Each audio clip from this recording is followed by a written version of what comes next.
গাজার ধ্বংসস্তূপে বাতাসে ভাসছে ধোঁয়া আর বেদনার গন্ধ। 14 মাস ধরে বর্বর ইসরায়েল চালিয়ে যাচ্ছে অবরোধ আর হামলা, হত্যা করেছে 45,000-এরও বেশি ফিলিস্তিনিকে। কিন্তু তবুও তারা পরাস্ত করতে পারেনি ফিলিস্তিনের স্বাধীনতাকামী সংগঠন হামাসকে। এমন পরিস্থিতিতে ইসরায়েলের প্রধানমন্ত্রী বেনিয়ামিন নেতানিয়াহুর নেতৃত্ব নিয়ে উঠেছে প্রশ্ন।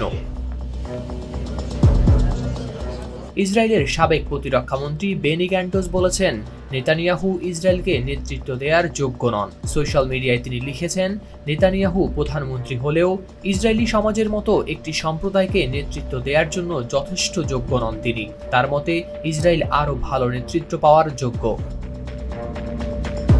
বসুন্ধরা ডায়াপেন্ট এখন আরও উন্নত। এই hot air through top sheet দ্রুত শোষণ করে সোনামণিকে দেয় কোমল অনুভূতি।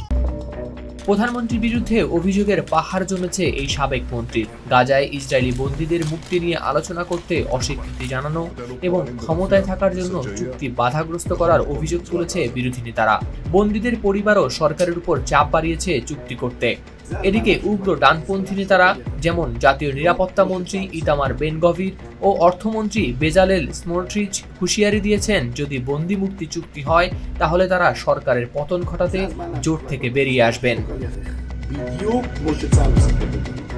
অপরদিকে নেতানিয়াহুর বিরুদ্ধে দুর্নীতির অভিযোগও কম নয়। 3টি বড় মামলায় তার বিরুদ্ধে ঘুষ গ্রহণ এবং বিশ্বাসভঙ্গের অভিযোগে বিচার চলছে 2020 সাল থেকে। যদিও নেতানিয়াহু এসব অভিযোগ অস্বীকার করেছেন। তার দাবি, এসব তার বিরুদ্ধে রাজনৈতিক ষড়যন্ত্র। গাজার এই যুদ্ধ ইতিমধ্যেই জাতিসংঘ এবং আন্তর্জাতিক মানবাধিকার সংগঠনের নজরে এসেছে।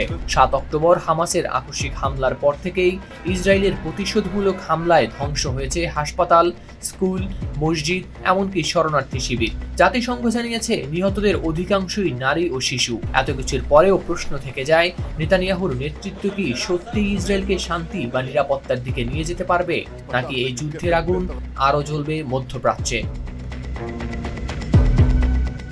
হাওলাদার শামীম, RTV।